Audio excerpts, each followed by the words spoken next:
Islam ini. Yaitu prinsip yang berbunyi tafarruqul ummah laisa qadaran naziman wala daiman. Perpecahan, perselisihan yang ada itu bukan sesuatu yang sudah ketetapan yang tidak bisa dirubah.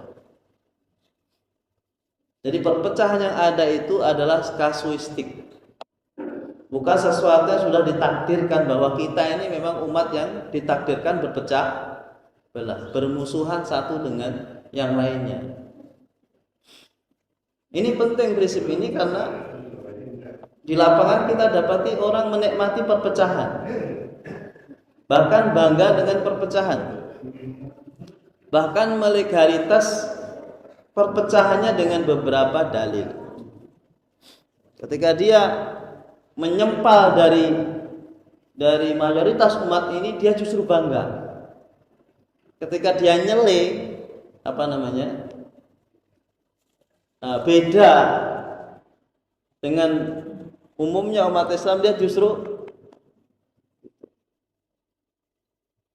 bangga sambil mengatakan, nah memang umat ini akan berpecah belah 73 golongan. Wa quluha finnar, kan begitu hadis iftiraqul ummah. Sehingga kemana-mana membanggakan kelompoknya dan merendahkan kelompok yang lain. Yang direndahkan nggak terima, merendahkan yang lain, meninggikan dirinya sendiri. Sambil mengatakan prinsipnya adalah memang umat ini sudah ditakdirkan untuk berpecah belah gitu. Apa buktinya? Ini hadis Rasulullah sallallahu alaihi wasallam, "Sataftariqu ummati ila salasin wa sab'ina firqatan."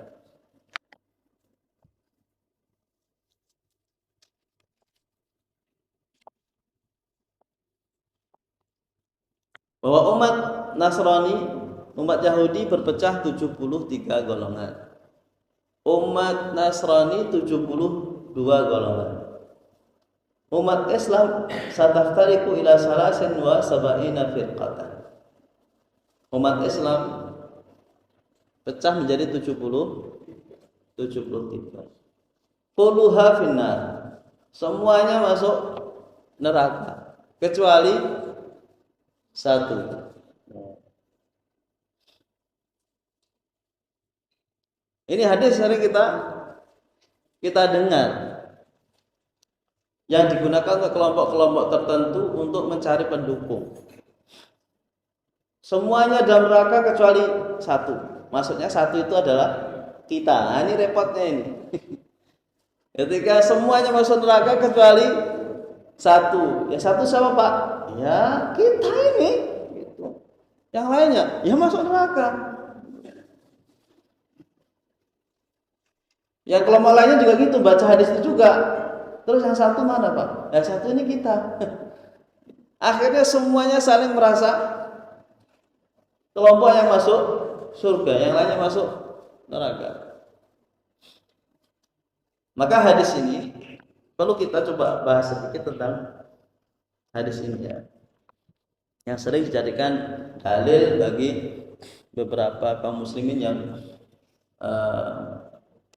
suka nyempal dari tubuh besar umat Islam, bangga dengan kondisinya yang eksklusif.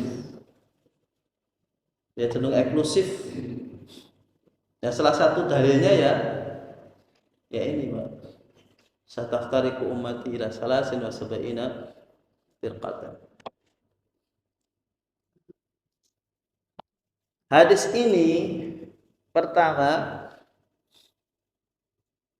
tidak selaras dengan prinsip yang pertama. Hadis ini aneh. Kalau umat yang Yahudi aja 72, Nasrani 72, kalau umat yang dikatakan kuntum khairu ummatin justru pecahnya lebih banyak. Tentu ini satu yang dikritik oleh para ahli hadis. Dikritik oleh para ahli hadis. Yang kedua, hadis ini tidak disepakati kesohihannya.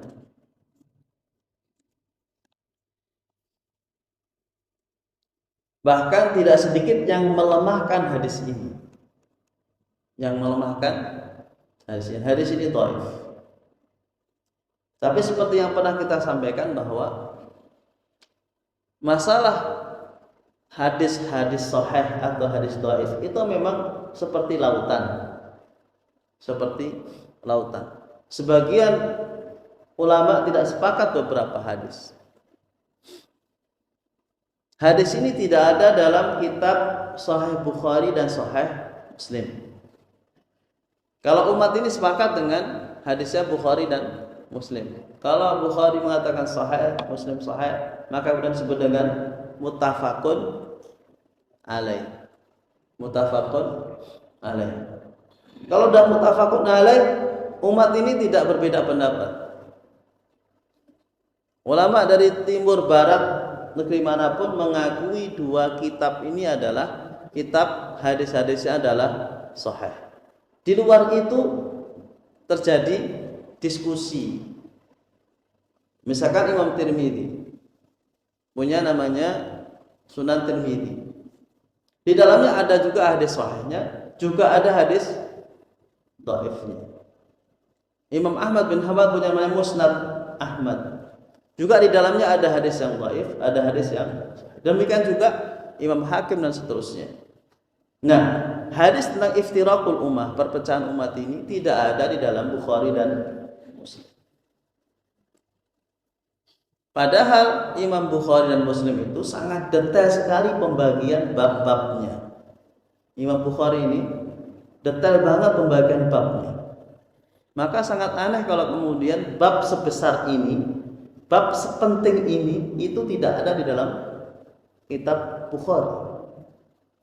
Tentu ini adalah bentuk satu pandangan Imam Bukhari bahwa hadis ini tidak masuk dalam kategori hadis sahih menurut ukuran Bukhari, sehingga beliau tidak memasukkan di dalam kitabnya. Misalkan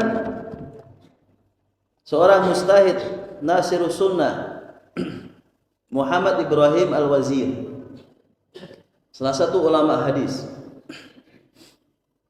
yaqulu fi kitabihi Awasim wal Qawasim. Ini kitab masalah akidah. Kitab masalah akidah. Fi asna'i sardihi lil ahadits allati rawaha Muawiyah radhiyallahu anhu, fakana minhal hadisu samin hadisu iftiraqul ummah.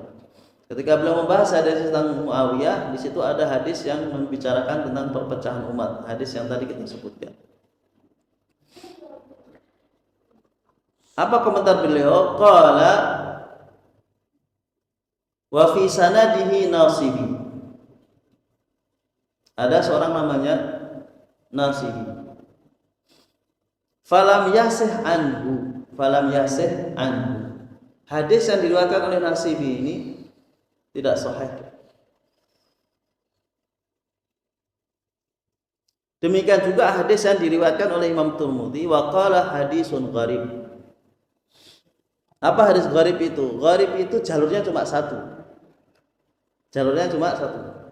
Ya, Tirmidzi meriwayatkan, Abu Daud meriwayatkan, Hakim meriwayatkan, tetapi ujung-ujungnya ketemunya di mana? Di Nasibi itu. Ketemunya di satu orang namanya Nasibi itu. Jadi walaupun diriwayatkan oleh Tirmidzi dan juga diriwayatkan oleh yang lainnya, Ibnu Hibban dan sebagainya, tapi ujung-ujungnya ketemu ke satu orang, Nasibi, yang itu adalah dhaif. Maka bisa dikatakan bahwa hadis ini adalah gharib itu cuma satu arah, ya, satu jalur. Jadi mulai sahabat itu, misalkan Rasulullah, sahabat, tabi'in, bawahnya ketemunya di Nasibi. Baru kemudian dari Nasibi itu pecah. Jalurnya cuma